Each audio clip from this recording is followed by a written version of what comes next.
Operating system के इस नए वीडियो में आप सबका स्वागत है। आज हम फिर से ऑपरेटिंग सिस्टम के 20 नए क्वेश्चंस देखेंगे जो आपके एग्जाम के लिए महत्वपूर्ण हो सकते हैं। और पिछला वीडियो आपने नहीं देखा है, सारे जो भी मैंने फंडामेंटल के या ऑपरेटिंग सिस्टम के वीडियो डाले हैं अपने चैनल पर, आपने नहीं देखा है तो अभी डिस्क्रिप्शन बॉक्स में जाकर चेक कीजिए। मैंने वहां पर सारे वीडियो का लिंक दे दिया है, आप जाकर वहां से वीडियो सारा देख सकते हैं। तो चलिए आज का सेशन चालू करते हैं। हमारा पहला क्वेश्चन है, लिनक्स में करंट डायरेक्टरी परिवर्तित करने के लिए क्या आदेश दिया जाता है। लिनक्स में करंट डायरेक्टरी परिवर्तित करने के लिए क्या आदेश दिया जाता है। ऑप्शन नंबर ए है cp command, option number B है mkdir command, option number C है ls कमांड या option number D cd command. आपको बताना है चारों ऑप्शन में से किस कमांड के द्वारा हम लिनक्स में करंट डायरेक्टरी परिवर्तित करने के लिए आदेश देते हैं। तो इस क्वेश्चन का सही जवाब होगा आपका option number D cd command. cd command के द्वारा हम लिनक्स में करंट डायरेक्टरी को परिवर्तित कर सकते हैं। नेक्स्ट क्वेश्चन है, एक डायरेक्टरी से दूसरे डायरेक्टरी में जाने के लिए किस कमांड का उपयोग किया जाता है।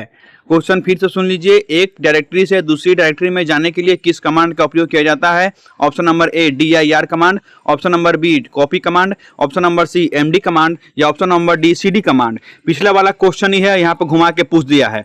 तो इस क्वेश्चन का सही जवाब होगा आपका option number D cd command. cd command के द्वारा हम एक डायरेक्टरी से दूसरी डायरेक्टरी में जा सकते हैं। अगला प्रश्न है, कोई आइकॉन इनमें से किसको व्यक्त करता है। किसी आइकॉन से हम किसको पहचान सकते हैं। Option number A file, option number B program, option number C folder या ऑप्शन नंबर डी उपरोक्त सभी। आपको बताना है कि कोई भी आइकॉन किसको रिप्रेजेंट करता है। तो इस क्वेश्चन का सही जवाब होगा आपका ऑप्शन नंबर डी उपरोक्त सभी। एक आइकॉन के द्वारा हम फाइल, प्रोग्राम और फोल्डर को रिप्रेजेंट कर सकते हैं, आप ये याद रखिएगा। अगला प्रश्न है, निम्न में से कौन सा कमांड इंटरनल कमांड नहीं है। आपको बताना है कि चार ऑप्शन है, चारों में से वो कौन सा ऑप्शन है जो इंटरनल कमांड नहीं है। Option number A md command, option number B cd command, option number C rd command या option number D x copy command. आपको बताना है चारों में से वह कौन सा ऑप्शन है जो इंटरनल कमांड नहीं है। तो इन चारों की बात करें तो इसमें से जो x कॉपी कमांड है यानी ऑप्शन नंबर डी जो है वही आपका सही आंसर है। x कॉपी जो है वह इंटरनल कमांड नहीं है। नेक्स्ट क्वेश्चन है, डॉस का उपयोग होता है, डिस्क ऑपरेटिंग सिस्टम का उपयोग क्यों होता है। ऑप्शन नंबर ए है इनपुट तथा आउटपुट कार्यों को नियंत्रित करने के लिए, ऑप्शन नंबर बी यूजर तथा कंप्यूटर के बीच संबंध स्थापित करने के लिए, ऑप्शन नंबर सी उपरोक्त दोनों या ऑप्शन नंबर डी उपरोक्त में से कोई नहीं। आपको बताना है कि डॉस का उपयोग हम क्यों करते हैं। सही जवाब है आपका ऑप्शन नंबर सी उपरोक्त दोनों। डॉस का उपयोग हम इनपुट तथा आउटपुट कार्यों को नियंत्रित करने के लिए भी करते हैं और यूजर तथा कंप्यूटर के बीच संबंध स्थापित करने के लिए भी हम डॉस का उपयोग करते हैं। और डॉस का फुल फॉर्म आप जानते हैं, डिस्क ऑपरेटिंग सिस्टम होता है। अगला प्रश्न है, डिस्क कॉपी कमांड कॉपी करता है। आपको बताना है डिस्क कॉपी कमांड का उपयोग हम क्यों करते हैं। ऑप्शन नंबर ए है समान क्षमता की डिस्क के मध्य, ऑप्शन नंबर बी है track to track, sector to sector के अनुसार या ऑप्शन नंबर सी है डेजिग्नेशन डिस्क की पूर्व संग्रहित सूचना को नष्ट करना या ऑप्शन नंबर डी उपरोक्त सभी। आपको बताना है कि डिस्क कॉपी कमांड क्या कॉपी करता है। तो इस क्वेश्चन का सही आंसर होगा आपका ऑप्शन नंबर डी उपरोक्त सभी। डिस्क कॉपी कमांड जो है वह समान क्षमता के डिस्क के मध्य भी कॉपी कर सकता है और track to track, sector to sector के अनुसार भी कॉपी करता है और डेजिग्नेशन डिस्क की पूर्व संग्रहित सूचना को नष्ट करके टोटल सामग्री जो है, टोटल कंटेंट जो है वो कॉपी करता है, आप याद रखिएगा। इसलिए इस क्वेश्चन का सही जवाब होगा ऑप्शन नंबर डी उपरोक्त सभी। अगला प्रश्न है, MS DOS में कितने प्रकार के कमांड उपयोग किए जाते हैं। माइक्रोसॉफ्ट डिस्क ऑपरेटिंग सिस्टम में कितने प्रकार के कमांड उपयोग किए जाते हैं, आपको यह बताना है। ऑप्शन नंबर ए है 1, ऑप्शन नंबर बी है 3, ऑप्शन नंबर सी है 2 या ऑप्शन नंबर डी है 4। आपको बताना है MS DOS में कितने प्रकार के कमांड यूज होते हैं। इस प्रश्न का सही जवाब होगा option number C 2। Disk operating system में 2 कमांड यूज होते हैं, एक हो जाएगा आपका इंटरनल डॉस कमांड और एक होता है external DOS command. Next question है, डॉस में सबसे ऊपर की डायरेक्टरी को क्या कहा जाता है। डिस्क ऑपरेटिंग सिस्टम में सबसे ऊपर की डायरेक्टरी को क्या कहा जाता है, आपको ये बताना है। ऑप्शन नंबर ए है root directory, option number B है data directory, option number C है सब डायरेक्टरी या ऑप्शन नंबर डी उपरोक्त में से कोई नहीं। आपको बताना है कि डिस्क ऑपरेटिंग सिस्टम में सबसे ऊपर की डायरेक्टरी को क्या कहते हैं। इस प्रश्न का सही जवाब होगा आपका option number A root directory. DOS में सबसे ऊपर के डायरेक्टरी को रूट डायरेक्टरी कहते हैं। नेक्स्ट क्वेश्चन है, लाइनेक्स ऑपरेटिंग सिस्टम में यूजर द्वारा दिए कमांड को पूरा करता है।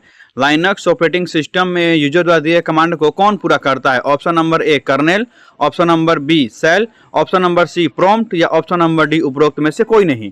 आपको बताना है कि लाइनेक्स ऑपरेटिंग सिस्टम में यूजर द्वारा दिए गए कमांड को कौन पूरा करता है। इस प्रश्न का सही जवाब होगा option number A, kernel. Linux operating system में यूजर द्वारा दिए गए कमांड को हम कर्नेल कमांड द्वारा पूरा करते हैं। अगला प्रश्न है, विंडोज ऑपरेटिंग सिस्टम में शिफ्ट प्लस डिलीट को प्रयोग किया जाता है। आपको बताना है कि विंडोज ऑपरेटिंग सिस्टम में शिफ्ट के साथ हम डिलीट बटन का उपयोग क्यों करते हैं। ऑप्शन नंबर ए है सेलेक्टेड आइटम को रीनेम करने के लिए। ऑप्शन नंबर बी है सिलेक्टेड आइटम को कॉपी करने के लिए।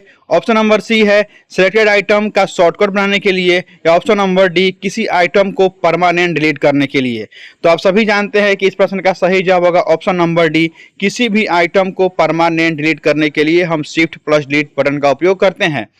अब जानते हैं कि विंडोज ऑपरेटिंग सिस्टम में हम कोई भी फाइल या कोई भी डॉक्यूमेंट को डिलीट करते हैं तो वो रिसाइकिल बिन में चला जाता है, लेकिन उसी डॉक्यूमेंट या फाइल को जब हम शिफ्ट के साथ डिलीट करते हैं तो वो रिसाइकिल बिन में नहीं जाता है, वो परमानेंटली डिलीट हो जाता है। इसलिए इस प्रश्न का सही जवाब होगा ऑप्शन नंबर डी आपका, परमानेंट डिलीट करने के लिए हम शिफ्ट प्लस डिलीट का यूज करते हैं। नेक्स्ट क्वेश्चन है, लिनक्स ऑपरेटिंग सिस्टम में सीडी कमांड क्या दर्शाता है। लिनक्स ऑपरेटिंग सिस्टम में सीडी कमांड क्या दर्शाता है। ऑप्शन नंबर ए है change directory. Option number B है copy directory. Option number C है टेक डायरेक्टरी। या ऑप्शन नंबर डी है मेक डायरेक्टरी।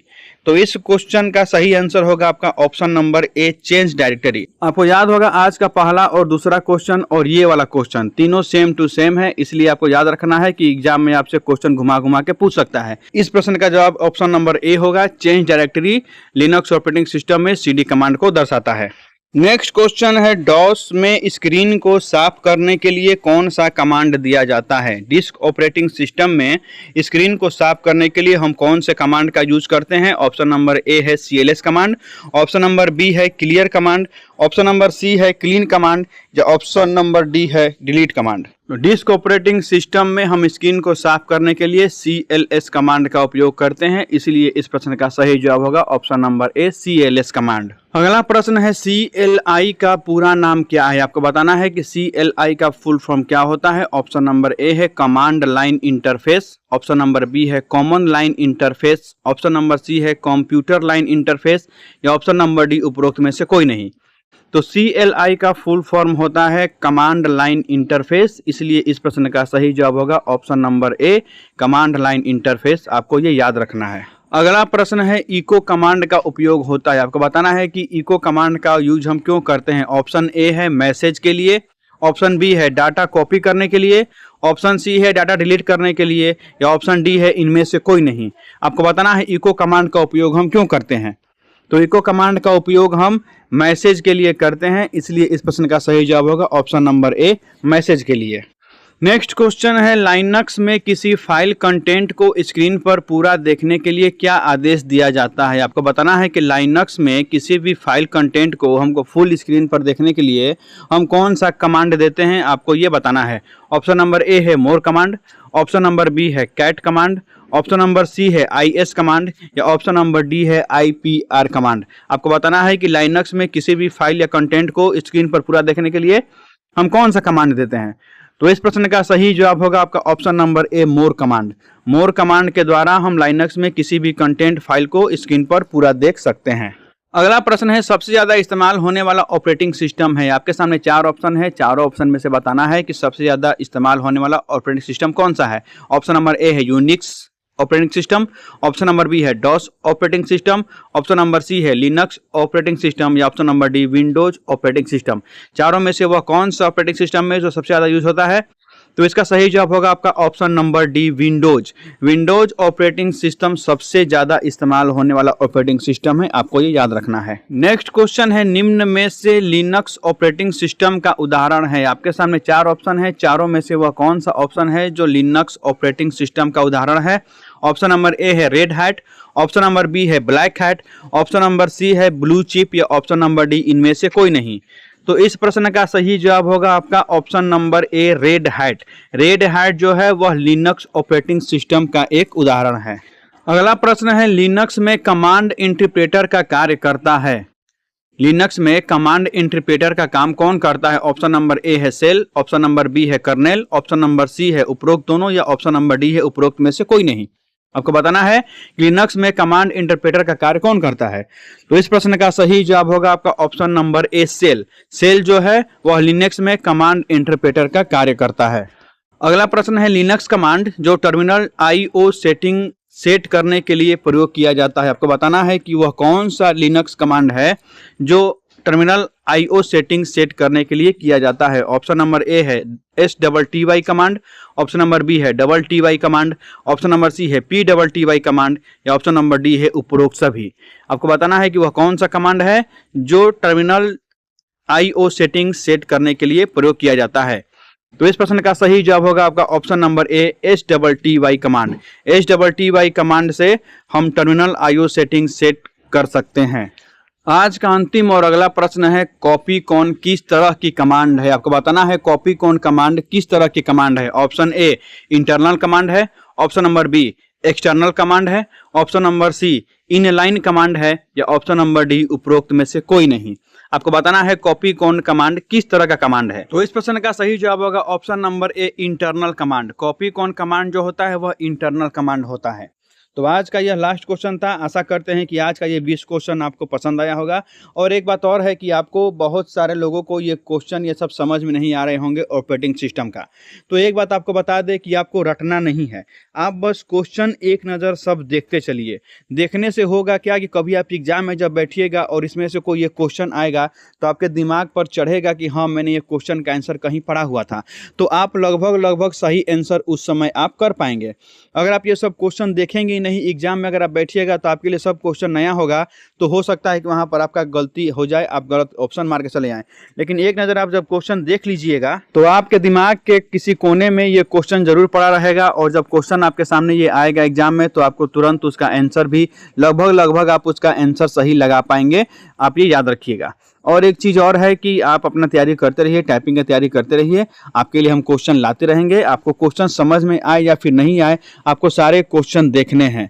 देखने से ये होगा कि आपके मेमोरी में क्वेश्चन रहेगा तो आप उसका बाद में सही आंसर लगा पाएंगे। चलिए आज के लिए बस इतना ही। आपसे मिलेंगे अगले अंक में 20 नए क्वेश्चन के साथ। तब तक आप अपना ध्यान रखिए, अपना तैयारी जारी रखिए। धन्यवाद।